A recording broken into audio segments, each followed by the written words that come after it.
3 months ago, I got on a plane to Nairobi thinking I knew exactly what I was getting into. I was wrong.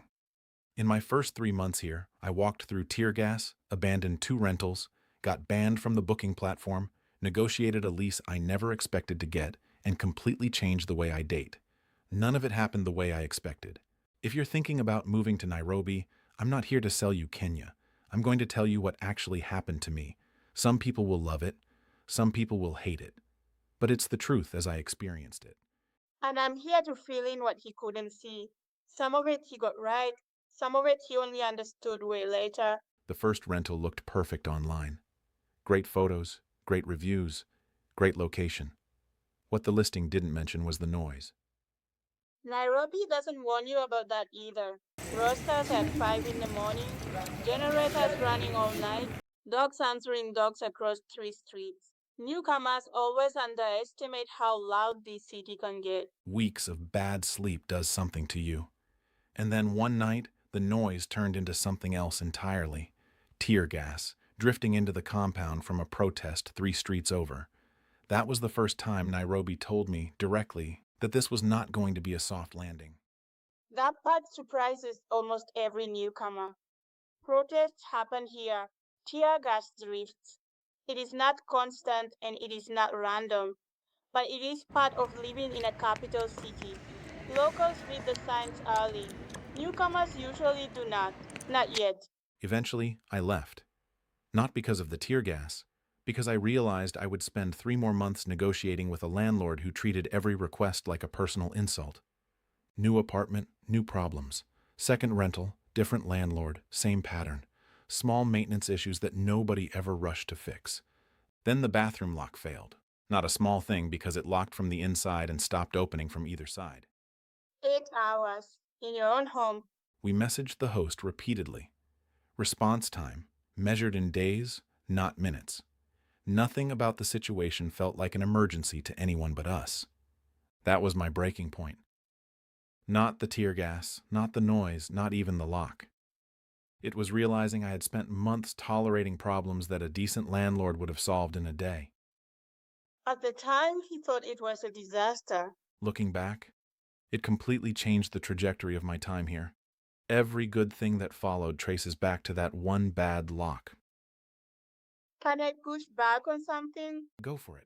You keep calling this a friction problem. Fair. That one landed. Turns out it wasn't one thing, it was the combination. I disputed the charge with my card issuer, and I looped in their support team to fight it directly. That combination is what got me banned. Not the lockout, not the landlord. The fact that I pushed back on both fronts at once. And the refund only happened because the bank forced their hand.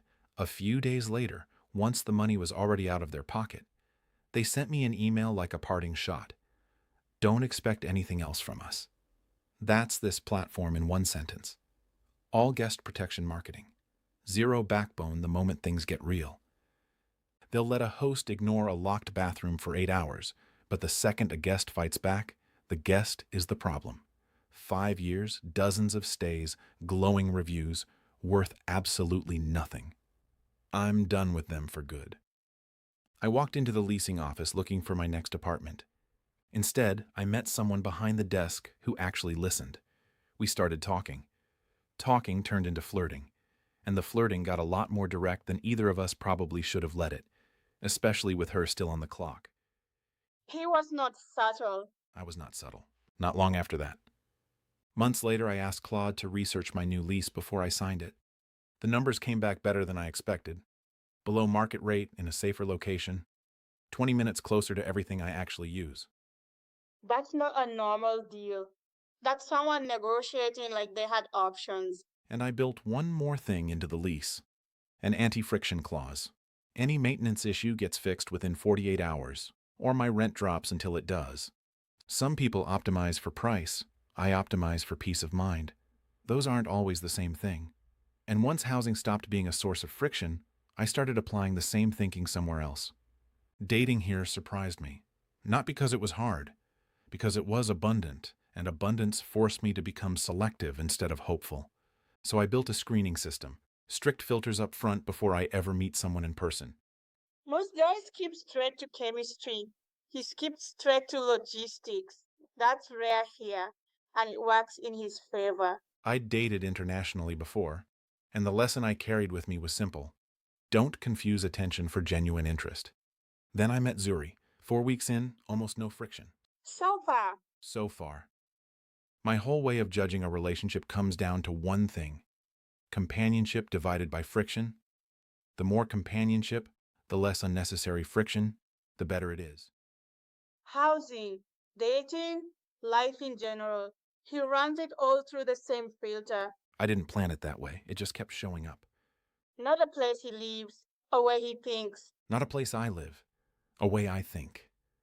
3 months in, and here's the truth. I turned every lemon this city handed me into lemonade. Tear gas, bad locks, a platform ban, landlords who couldn't be bothered. None of it broke this move. If anything, it sharpened it. Despite all the drama, I'm genuinely happy with the life I'm building here. So subscribe, because every week I'll keep showing up. The good, the bad, and the ugly of daily life in Nairobi. I've lived in South America, I've lived in Southeast Asia, and month by month, I'm going to make the case for why this city deserves a real spot on that list. Comment, subscribe, and tell me what you want to see next. This only works if you're part of it.